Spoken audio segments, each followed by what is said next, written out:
രണ്ട് തവളകൾ കഥ കേൾക്കാം. ആഫ്രിക്കൻ നാടോടിക്കഥ.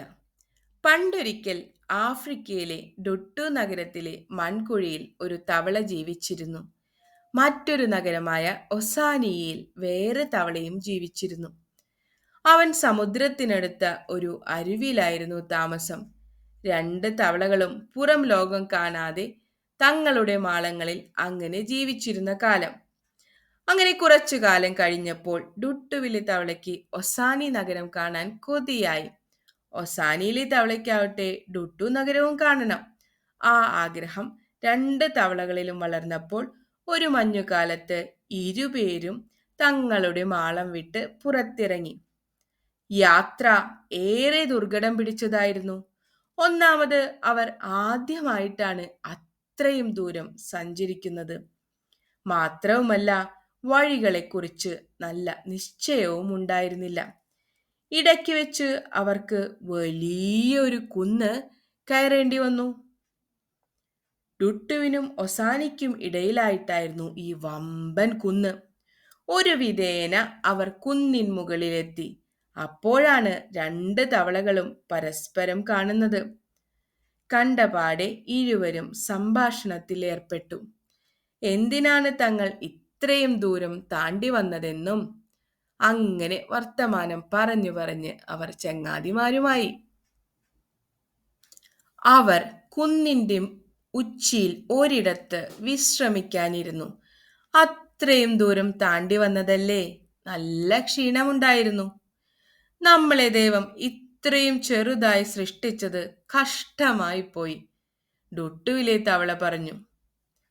അങ്ങനെയല്ലായിരുന്നുവെങ്കിൽ ഈ കുന്നിൻ പുറത്ത് നിന്നുകൊണ്ട് നമുക്ക് ഈ രണ്ട് നഗരങ്ങളും നന്നായി കാണാമായിരുന്നു. എങ്കിൽ ഇനിയുള്ള യാത്ര ഒഴിവാക്കാൻ കഴിഞ്ഞേനെ. അപ്പോൾ ഒസാനിയിലെ തവള മറുപടിയും പറഞ്ഞു. അതിന് ദുഃഖിക്കാൻ എന്തിരിക്കുന്നു? ഞാൻ എൻ്റെ പിൻകാലിൽ ഉയർന്നു നിൽക്കാം. നീ എൻ്റെ മുകളിൽ കയറി നിന്നാൽ മതി. ശേഷം ഞാൻ നിന്റെ ചുമലിൽ കയറി നിൽക്കും. അങ്ങനെ നമുക്ക് രണ്ട് നഗരങ്ങളും കാണുകയും ചെയ്യാം.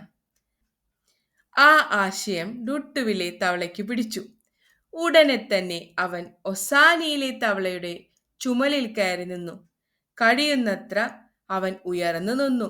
വീഴാതിരിക്കാനായി ഡുട്ടുവിലെ തവള ഒസാനി തവളയുടെ തലയിൽ മുറുകെ പിടിച്ചു നിന്നു. അങ്ങനെ ഡുട്ടു തവളയുടെ നേരെ ഒസാനി തവള തിരിഞ്ഞു. ഒസാനിയുടെ നേരെ ഡുട്ടുവും. അവരുടെ തലയുടെ പിറകിലായി പോയി രണ്ടുപേരുടെ കണ്ണുകളും. അവർക്ക് കാണേണ്ട നഗരവും പരസ്പരം മാറിപ്പോയി. ഡുട്ടു തവള കണ്ടത് ഡുട്ടു നഗരം തന്നെയായിരുന്നു. ഒസാനി തവള കണ്ടതോ ഒസാനി നഗരം തന്നെയായിരുന്നു. രണ്ടുപേരും വിചാരിച്ചു ഓരോ നഗരവും താന്താങ്ങളുടെ നഗരം പോലെ തന്നെയെന്ന്. നോക്കൂ, ഡുട്ടു നഗരം ശരിക്കും ഒസാനി നഗരം പോലെ തന്നെ. അതുകൊണ്ട് ഇനി യാത്ര ചെയ്യേണ്ട കാര്യമില്ല, നമ്മൾക്ക് പിരിഞ്ഞു പോകാം. ഡുട്ടു തവള പറഞ്ഞത് കേട്ട് ഒസാനി തവളയും നോക്കി. ശരിയാണല്ലോ, ഡുട്ടു നഗരം തീർത്തും ഒസാനി പോലെ തന്നെ.